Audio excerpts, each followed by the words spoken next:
Hi, I'm Timothy Tew, owner of TEW Galleries, and today I'm with Cameron Wilson Ritcher. And Cameron has the distinct honor of being the youngest artist we represent. I hope you don't feel like that's a negative. No, but thank you. It's an honor. Yeah, it is. Absolutely. It is an honor because we don't usually, I've told you this before, work with artists as young as you are, but I feel like you have a special ability to concentrate and know what you're doing. Why don't you just start talking and tell us about your work? Sure, yeah. So we've talked a little bit about influence. I would say that when I'm working, I'm not really influenced directly by other artists or imagery I've seen. It's more so just an excitement for the materials that I'm working with. I use a lot of industrial, household, materials that you might find in Home Depot, Lowe's. They'll be That's glad my to hear happy that. place, yeah. Or stuff that you might just find laying at a construction site. You can see a lot of stuff in here that's come from somebody who was remodeling. Yeah, that's old paneling. Right. So I would say that's what I'm really excited about when I'm working, is taking those materials and then thinking about what's the most fun, innovative thing that I can do with these materials to take them in a different direction from what they were intentionally purposed But you consider yourself a painter, or I would say that's the category that I probably am most closely associated with. These are obviously, they would be considered two-dimensional objects, and so, right, okay. But occasionally there are things that are just slightly three-dimensional, okay. And I think that's one thing that's really exciting for me. Well, the paint, I guess some of the earlier work was more paintings directly onto one single board, so that shifted with you. That's one thing that does happen. We've talked about that with younger artists, their ability to click through different styles and kind of evolve happens, fast, and the changes can be sometimes abrupt. Yes. Tell me about, we were talking about earlier about street art or graffiti. Sure. How has that influenced you? I would say that that was maybe influencing me a little bit more with the stuff you were first showing of mine. Maybe still a little bit with this work here, but I think it goes along with the industrial materials that I'm using. A lot of times I might find a board of plywood that has been tagged by somebody, and I find that really interesting. So just in general, it's I live in Richmond, I live in the city, and I'm surrounded by a lot of street art. Some legal, some not, and so that is subconsciously something that I'm always thinking about. So you're moving on already in that regard. Yeah, in a sense. I mean, you may be able to look at this, and even just the materials that I'm using, I use a lot of spray paint. So that in and of itself is going to give the work a bit of a street art feel. Yeah, that does. So you said you really use your intuition when you get into this process. Yes. Speak about that. Yeah. So I guess there's some artists who are thinking about like color theory in their work, or like, oh, I have a black piece down here, so I need to make another black piece over here to balance it out. And I don't really think analytically in that sense. I think that for me to make the most truthful work, the work that's most just truthful for me, I need to be able to just do what is coming naturally to me, and not overanalyze. Because when I'm overanalyzing, it begins to feel very forced, right. And just overdone, overbaked. One of my mentors has always told me not to overbake the cookies. Right. So analyzing tends to make me overbake stuff a little bit. Right. And what are your inspirations? I mean, is there anything that you're pulling from that you want to kind of get us to look at better, or you're reformatting for the viewer through your personality? Sure. For inspiration, do you want me to tell you other artists that I'm or things or ideas? Things. Well, so you can actually see maybe a little bit of a skateboard ramp right here. Okay. I ride my bike a lot, and I'm definitely very I'm hesitate to say inspired, because these aren't paintings about riding my bike in a sense.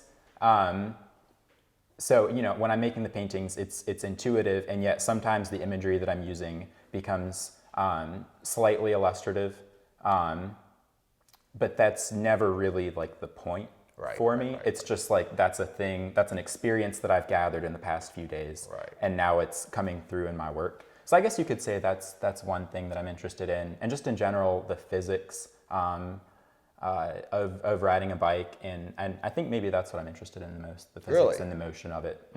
So does that translate to the motion of making the work as well? Of putting the pieces together? Yeah, I mean, is there any of that comes with it? Is why you like to assemble? I think it's definitely, there's a physicality to the work, and I think that's something that's really important to me is being able to use power tools and nails and hammers and use the materials in that way. Well, there's, I don't know if the word's correct for it, but I think a brutalist, there's a brutalist art. It's kind of, you really want to take in. You took the word out of my mouth. Yeah, okay, well, good. Yeah, so what talk about brutalism? Sure, so just very stark cement slabs is very appealing to me.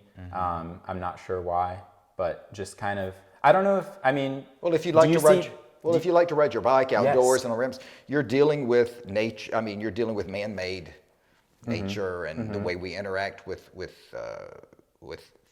trees and the environment around us. So there's a sense of the urban. And so there's a stark contrast there between the natural forces and then humans controlling that and bending that to their will. Yeah, not trying to. I mean, your work definitely has a beauty to it, but it's not trying to be beautiful in any kind of maybe a historical context. Where some of the other artists I represent do. You want to say something about that before I go on? Sure. Yeah. So I would say one thing is that when I'm making, so if you can't tell from the lens, these works are all individual pieces of wood that are attached together with nails and wood glue. There's a panel on the back that these are all attached to. So when I'm making these little pieces initially, it's a mess. So, my studio is crazy. So when you're making this you've made this as part of something bigger, and then you decide to cut it up, right? Yes. Okay. Yeah. So these are all disparate ideas. They all, they're unrelated on the surface level. Maybe deep down they're connected in some way. Well, they have to be. Yes, of course. But then, so when I'm cropping them, I run them through the table saw, and then I attach them together. And so that's a way for me to take that chaos, maybe the more nature side of things, and reorganize it into maybe a little bit more brutalist aesthetic, like we were talking about. We've got these organic forms, these kind of bulbous forms here. Right. And then I'm taking that chaos. Right. And then it, like I was telling you, it's like it's spontaneous, but then it allows me to curate those ideas and only choose the ideas that I really want. And talk to us about the drawing, because there's something specific about the mark making. You said it's not intentional to reflect things. I guess in this case it was, which is is that an anomaly? Yeah, I would say so. And it really is. I mean, I don't want it to be about. Some people approach abstract paintings in the sense that they're like seeing shapes in the clouds. My grandma will often look at my paintings and, she'll stare at him for a little while and say like, "Oh, I think this is a cat." Right. And it's like, well, maybe, but that's not really what it's about. Right. So in the end, it's really always about, I hesitate to say formalism because I know that can, whatever. But so in the end, I'm really most concerned with the visual appeal of the piece. And so, yeah, occasionally you might see these things that it's like, oh yeah, that looks like a skate park. So right. How did you want to talk a little bit about how you became an artist or your trajectory? Because probably you started when you were a kid. Yeah, absolutely. I would say my whole life I've been visually inclined. exploring ideas on paper, pencil and paper has always been the thing that's most comfortable for me. And not even that, but now that I'm thinking about it, nailing pieces of wood together. In my preschool, there was a PlayStation where you could take pieces of wood and old supplies from who knows where. Right. And that was always where I was the making things station. I don't know what it was called, but throughout elementary school and middle school, I don't know if I really called it art, but just exploring ideas visually was something that was pervasive. And then in high school, later in high school, I was in a advanced art class, and that was kind of when it was like, oh, maybe I'm an artist. Right. When did you actually realize you were an artist? I would say late in high school was when I realized that that's the thing that I wanted to do for a career. Right. But I mean, in middle school, I was like, if I'm making art, then I guess I could call myself an artist. I don't know if yeah, I mean, creation, you were creative, but yeah, I guess it's a different thing to kind of decide you're going to, owning the moniker, so to speak. Is there a social, are you trying to make any kind of social statement, or is there anything that you feel that you want to say with your work beyond what we've talked about? There's a lot of artists who are doing work that's a social commentary, commentary on social justice, marginalized populations. And I think it's great. And I've definitely struggled with a lot. Why am I not doing that? Good. Good.